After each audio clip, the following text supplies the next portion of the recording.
Alhamdulillah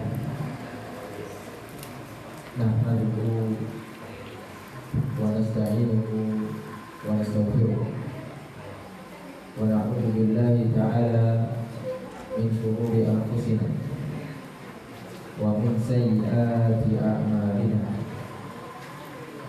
Man yahdihillahu fala mudilla lahu wa man yudlil fala hadiya lahu. Asyhadu an la ilaha illallah wahdahu la syarika lah wa asyhadu anna Muhammadan abduhu wa rasuluh. Qala Allahu tabaraka wa ta'ala, ya ayyuhalladzina amanu taqullaha haqqa tuqatih wa la tamutunna illa wa antum muslimun. Alhamdulillah, kita bersyukur kepada Allah Subhanahu wa ta'ala. Kita diberikan kesempatan oleh Allah Azza wa Jalla untuk duduk mendatangi rumah di antara rumah-rumah Allah Azza wa Jalla di dalam rangka tentunya menambah ilmu, menambah keimanan, menambah ketakwaan kita kepada Allah Subhanahu wa ta'ala. Insyaallah pada malam hari ini kita akan sedikit membahas salah satu kisah dari salah seorang sahabat yang mulia, dan ini menunjukkan tentang benarnya firman Allah Subhanahu wa ta'ala, bahwasanya Allah Azza wa Jalla berfirman tentang bagaimana Nabi Muhammad sallallahu alaihi wasallam tidak bisa memberikan hidayah kepada orang yang dia cintai. Akan tetapi Allah Azza wa Jalla yang memberikan hidayah kepada yang Allah Azza wa Jalla kehendaki. Sebagaimana dikatakan oleh Allah di dalam Al-Qur'an, innaka la tahdi man ahbabta walakinallaha yahdi man yasha. Wahai Nabi Muhammad, engkau tidak bisa memberikan hidayah kepada orang yang engkau cintai. Tidak bisa. Siapa orang yang dicintai Nabi Muhammad? Abu Thalib. Cinta bukan cinta secara syar'i ya. Karena cinta ada dua, cinta secara naluri dan cinta secara syar'i.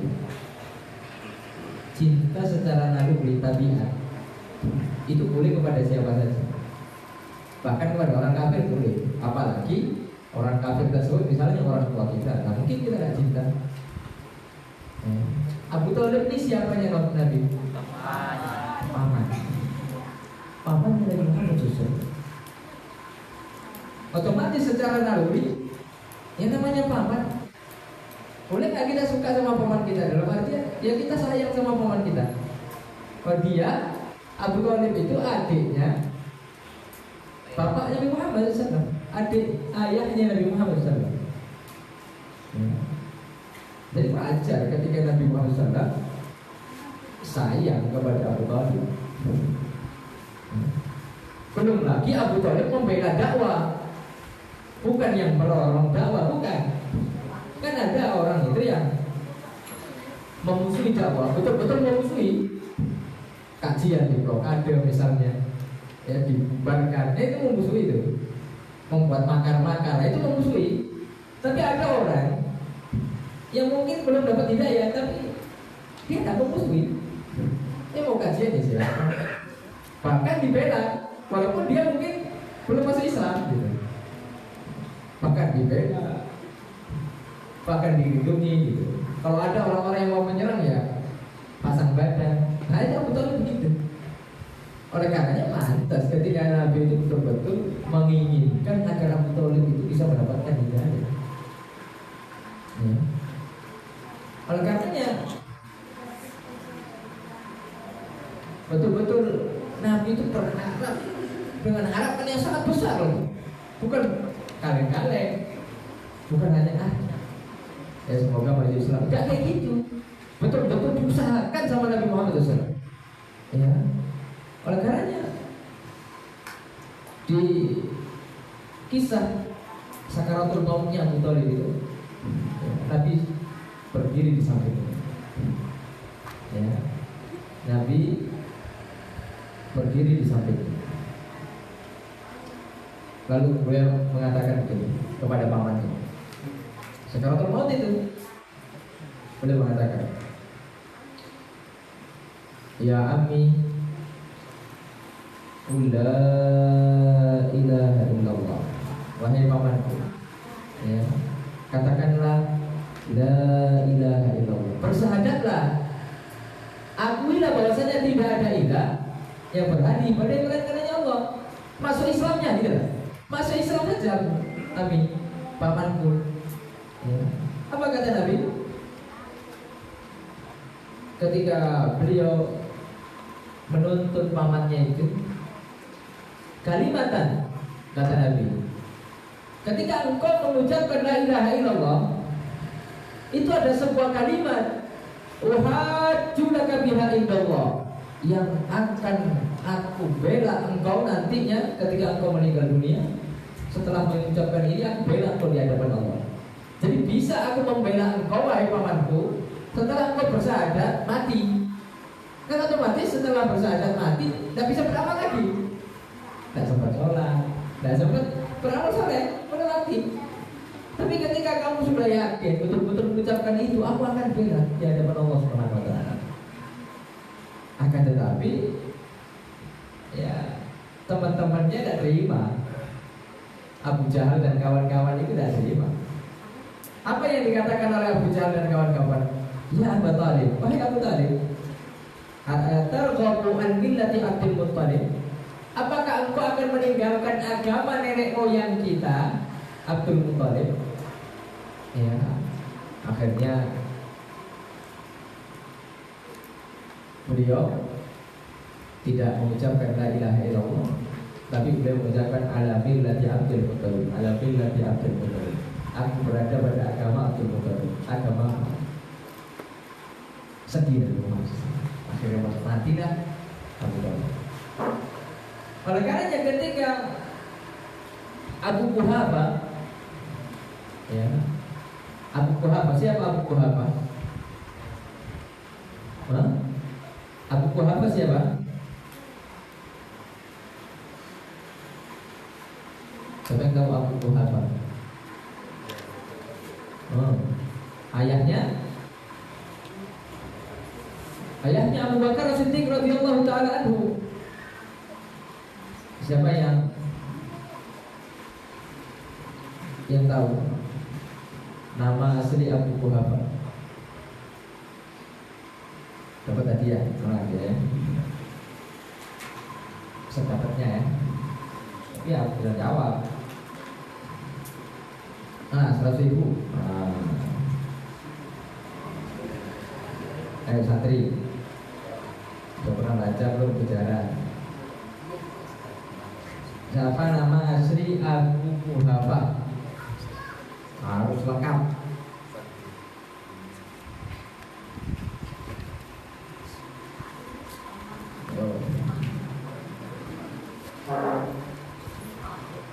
Tak boleh googling, tak boleh nengok Google, karena Google pintar ya. Jelas? Ada? Pas ya. Nanti lah pertanyaan yang lain. Nama Abu Quhafa itu adalah Walid Abu Bakar. Bapaknya siapa? Walidnya Abu Bakar. Bapaknya Abu Bakar. Namanya siapa? Utsman bin Amir At-Taimi Al-Qurashi. Siapa namanya? Utsman bin Amir At-Taimi Al-Qurashi. Orang Quraisy ini. Nah, subhanallah, bapaknya Abu Bakar masuk Islam ketika Fathu Makkah. Itu kan Fathu Makkah itu berarti menjelang wafatnya Rasulullah 2 tahun. Di akhir-akhir, berarti kan masuk akhir Islamnya akhir-akhir, bukan awal-awal. Kalau Abu Bakar As-Siddiq anaknya itu sejak awal. Laki-laki yang pertama kali masuk Islam Abu Bakar. Tapi bapaknya setelah itu, bertahun-tahun setelah itu, berarti 13 tahun di Mekah, tambah 8 tahun. Karena waktu Mekah itu tahun ke-8, berarti 21 tahun setelah Islam baru masuk Islam. Lihat apa reaksi Abu Bakar As-Siddiq radhiyallahu anhu ketika ayahnya berbaiat kepada Rasulullah SAW, menyatakan keislaman. Abu Bakar menangis. Ya. Abu Bakar menangis. Ya. Kenapa Abu Bakar menangis? Ya. Kenapa? Kenapa kira-kira? Abu Bakar berharap tangan yang membaiat Rasulullah SAW itu adalah tangannya Abu Thalib. Betapa cintanya Abu Bakar kepada Rasulullah SAW melebihi kecintaan kepada bapaknya. Dan inilah harusnya orang yang beriman kan gitu. Tingkatan cinta tertinggi kepada Allah, tingkatan cinta tertinggi kepada Rasulullah setelah cinta kepada Allah. Barulah kepada orang tua. Lihat, subhanallah. Nangis ya Abu Bakar As-Siddiq radhiyallahu anhu. Ya. Oleh karena ma'asyiral muslimin rahimani wa rahimakumullah,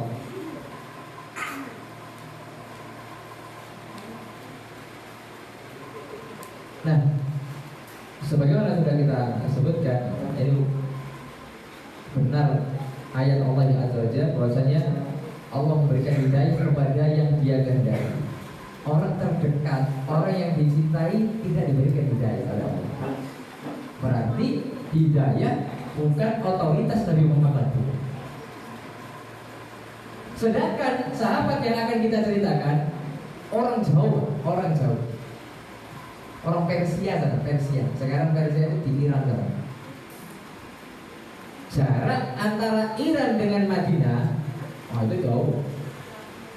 Ya, jarak antara Iran dengan Madinah, itu. Ya kalau sekarang naik pesawat, ya.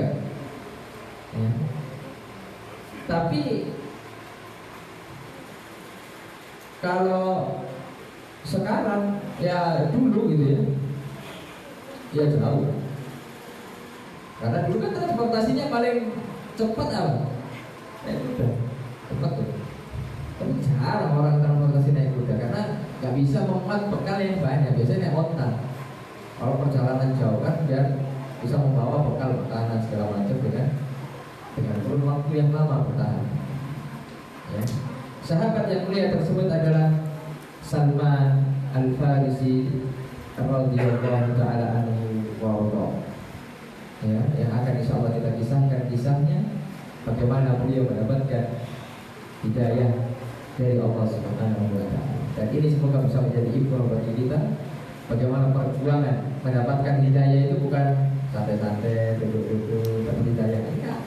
Ada perjuangan yang harus banyak dilakukan. Ada hal yang harus dikorbankan. Ya. Oleh karena itu beberapa besar pengorbanan kita itu untuk mendapatkan hidayah, ya itu harus kita tanyakan pada diri kita. Baik, masuk kepada inti dari kisah tersebut.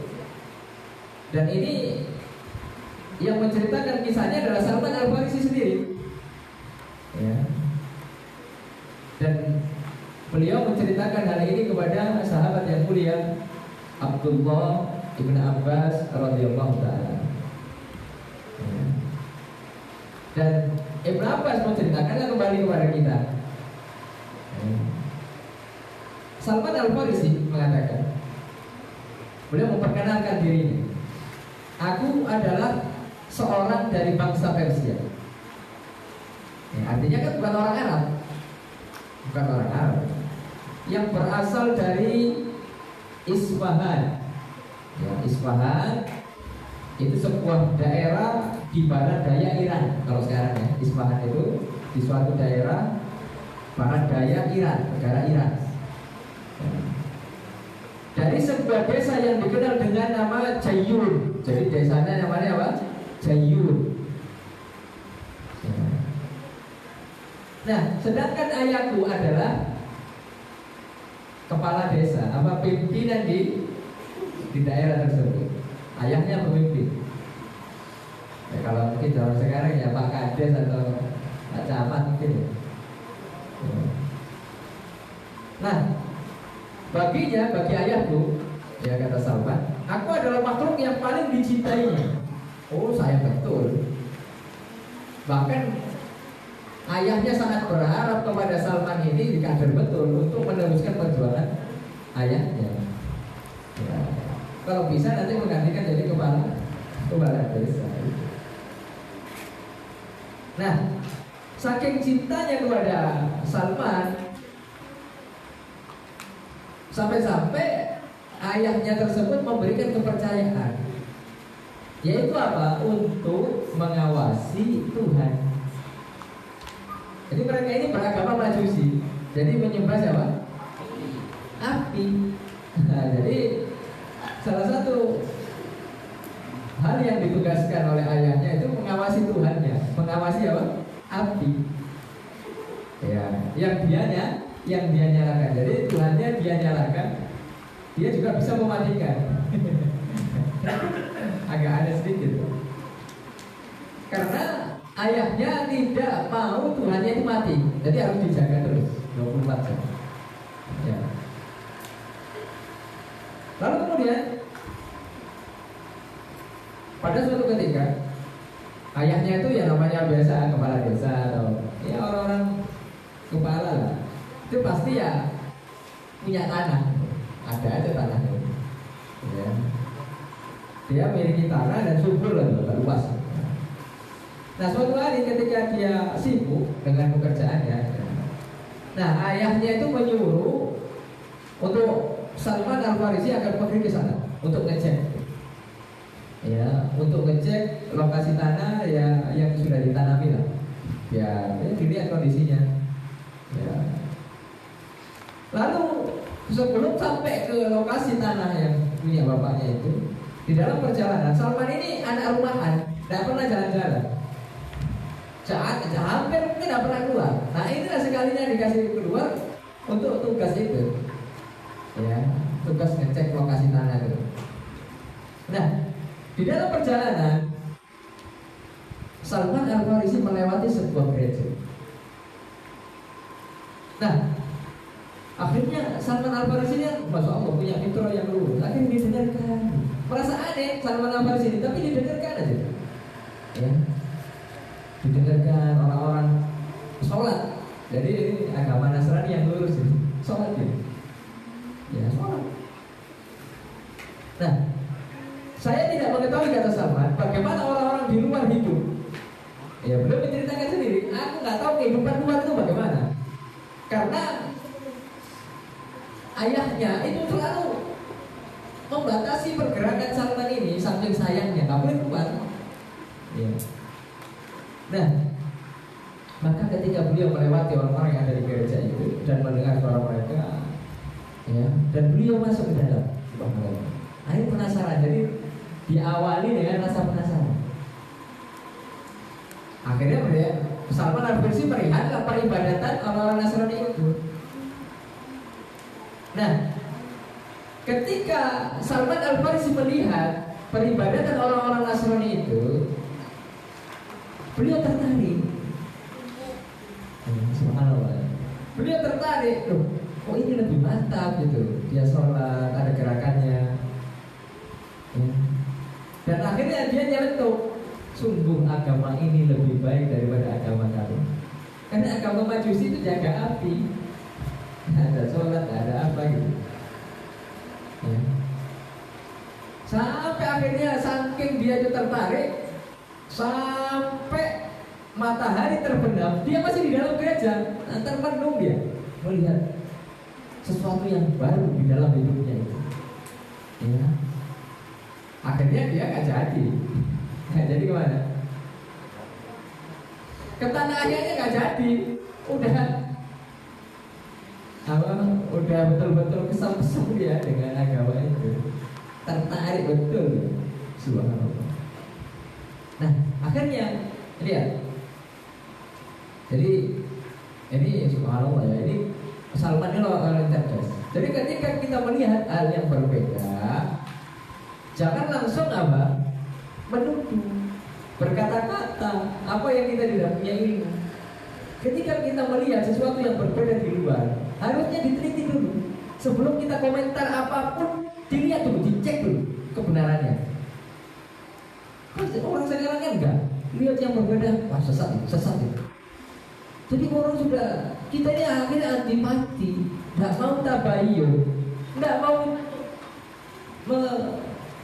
melihat dulu apa argumentasinya, apa dalilnya. Kan orang awam begitu, ya, nggak mau datang kepada kita, tiba-tiba udah sesat ada itu. Ya, subhanallah. Kalau Salman enggak, beliau mengatakan gitu. Akhirnya beliau bertanya lah kepada orang-orang yang ada di gereja, agama ini asalnya dari mana? Wah, itu kan luar biasa. Jadi kalau kita pengen tahu kemurnian agama, langsung saja kita tanya, ya, kamu mengambil ilmu, mengambil agamamu itu dari mana? Akhirnya dijawab lah. Mereka mengatakan bahwasanya pusat agama kami ini adalah di negeri Syam. Ya, karena pusatnya Nasrani di negeri Syam. Di mana? Di mana?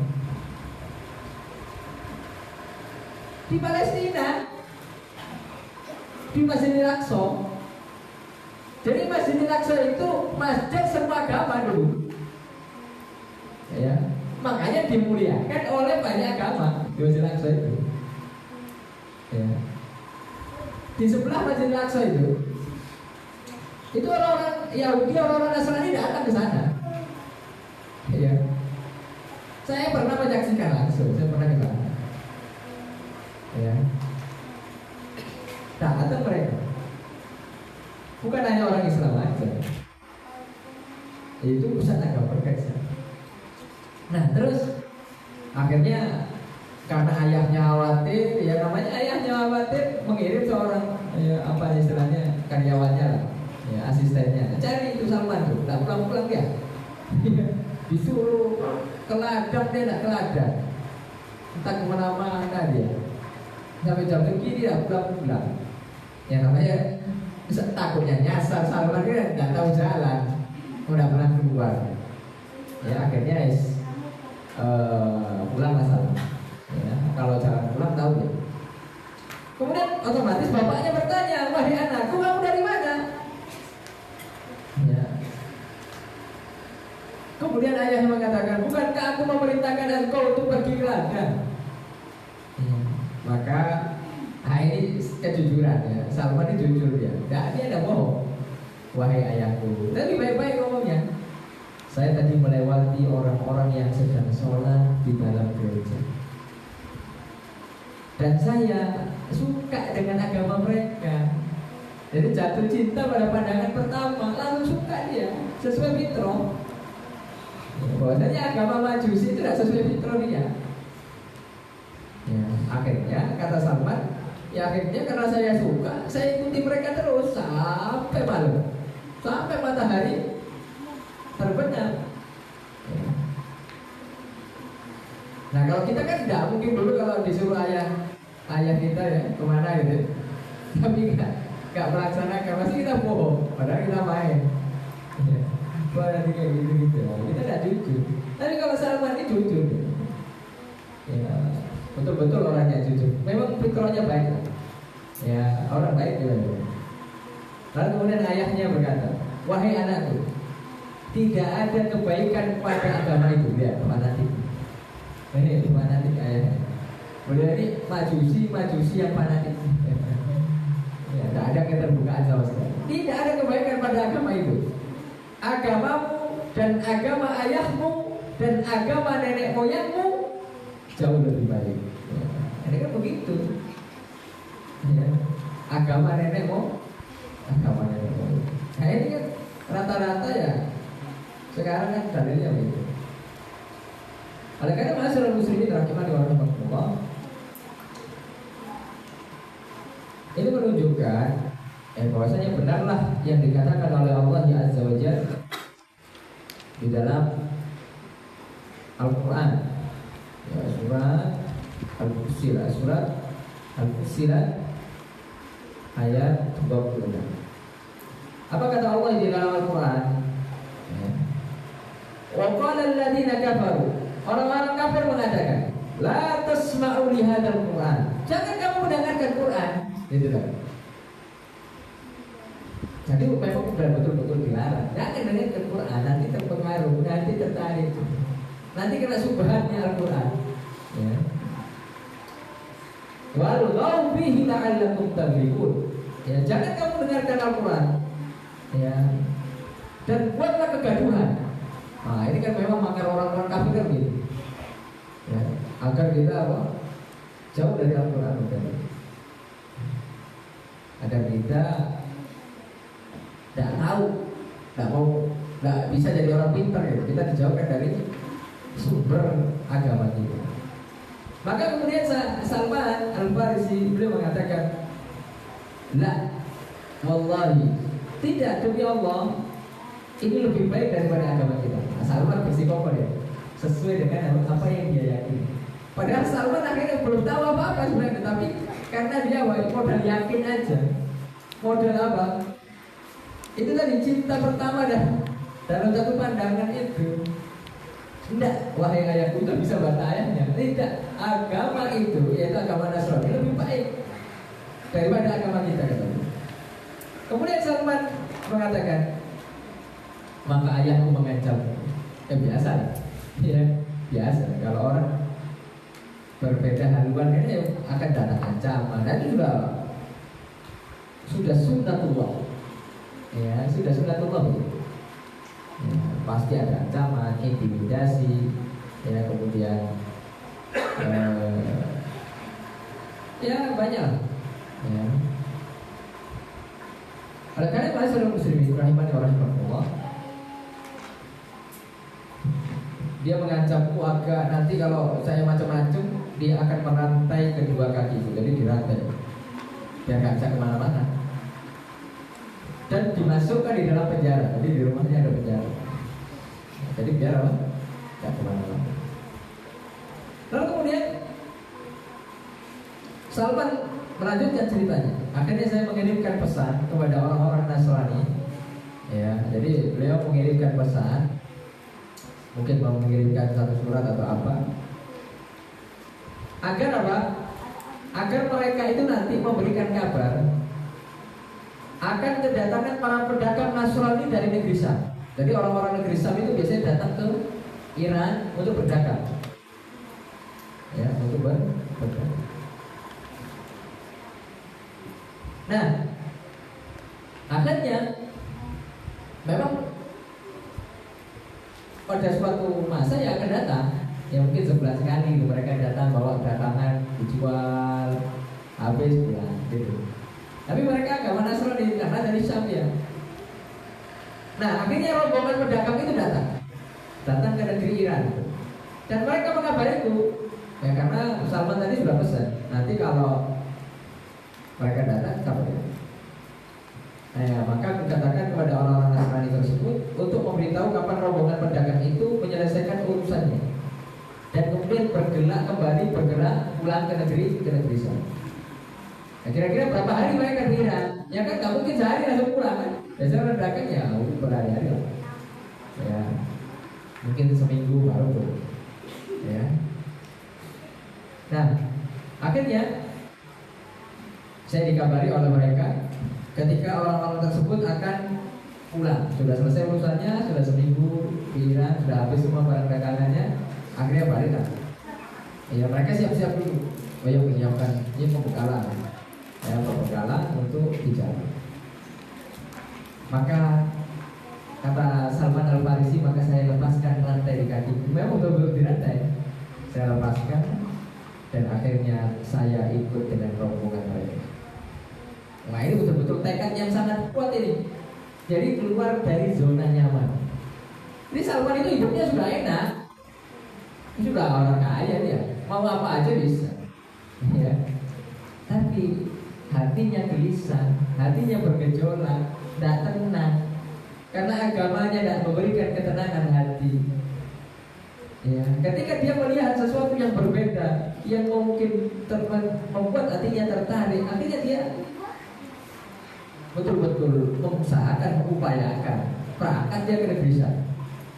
Tentunya ini kan membutuhkan pengorbanan yang besar itu, nggak mudah itu. Ya. Oleh karenanya, ma'asyiral muslimin rahimanillah, di dalam surat Al-Ankabut Allah Subhanahu wa taala mengatakan ya, di ayat yang ke-69. Al-Ankabut ayat 69, akhir ayat. Karena Al-Ankabut 69 ayatnya. Allah Subhanahu wa taala mengatakan walladzina jahadu fina lanahdiyannahum subulana. Barang siapa ya orang-orang yang bersungguh-sungguh, orang-orang yang bersungguh-sungguh, betul-betul punya tekad yang kuat, maka Allah Subhanahu wa taala akan memberikan jalan bagi dia, jalan kemudahan untuk mencapai tekadnya tersebut, mencapai tujuannya tersebut. Tentunya tujuan itu untuk meraih keridhaan Allah Subhanahu wa taala. Akhirnya pencarian hidayah dimulai. Ya, pencarian apa? Hidayah. Pada saat itu, ya orang-orang Nasrani juga sudah mulai meninggalkan agamanya. Dalam artinya sudah banyak dia tidak ahlu sunnah Nasrani lagi. Ya, kalau zaman sekarang sudah banyak yang menyimpang. Sehingga yang murni Nasrani, yang taat, itu udah mulai jarang. Karena udah akhir zaman itu, sudah akhir zaman itu. Ya. Akhirnya pada saat kedatangan itu kata Salman, saya bertanya, ini Salman juga orang cerdas. Jadi kalau kita ingin betul-betul mencari kebenaran itu harus begini, seperti Salman ini.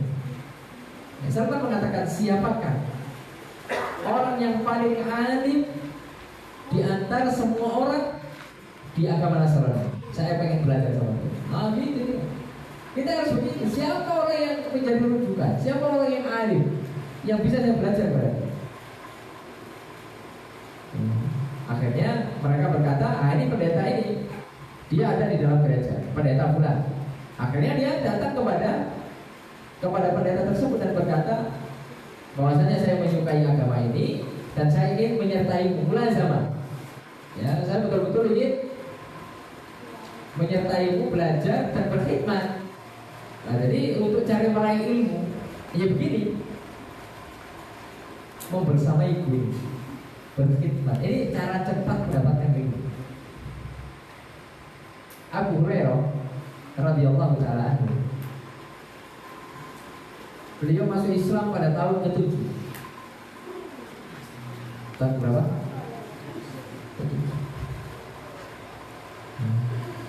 Beliau hanya belajar sekitar 3 atau ya sampai 4 tahun, 3,5 tahun kepada Nabi. Wah, itu sudah jadi ahli. Kenapa demikian? Karena Abu Hurairah fokus tinggal di masjid. Apa yang Nabi makan ya beliau makan. Kalau Nabi tidak makan ya beliau tidak makan. Beliau tinggalkan semua kerjaannya, beliau tidur di masjid. Jadi ahli sufa Abu Hurairah. Akhirnya menjadi sahabat ya, meriwayatkan ribuan hadis, 5.000 sekian hadis. Masya Allah. Akhirnya diizinkanlah ya. Ini coba dihitung, ini pendeta pertama. Karena nanti ada beberapa pendeta ya yang akan dilalui oleh Salman Al-Farisi. Ini pendeta yang pertama. Pendeta mengatakan, ya, ini orang alimnya gitu. Engkau boleh masuk dan tinggal bersamaku, diizinkan akhirnya. Nah, sama lah sekarang. Kalau kita mau ngundang pesantren, nah ini juga perhatian sama orang tua ya. Perhatian untuk orang tua gitu. Kalau mau mengundangkan anak pesantren ya, otomatis kan sekarang ada apa namanya? Pendaftaran, ya atau tidak? Kan nggak kok tiba-tiba kita di depan gerbang, nah udah masuk aja. Ya kan tidak mungkin seperti itu. Semua kan ada aturannya. Nah izin dulu pendaftaran, bawa akte rayu-rayu ya. Ini sama aja, yang penting harus izin. Nah ini di antara adab.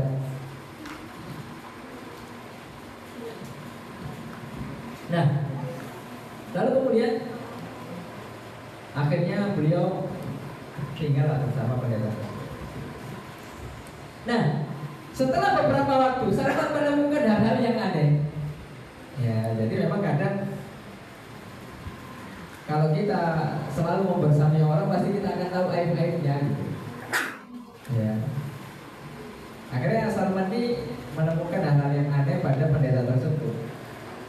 Apa yang membuat Salman ini heran? Ya keanehan apa? Saya belum ya? Belum? Hah? Ada dulu? Ayo.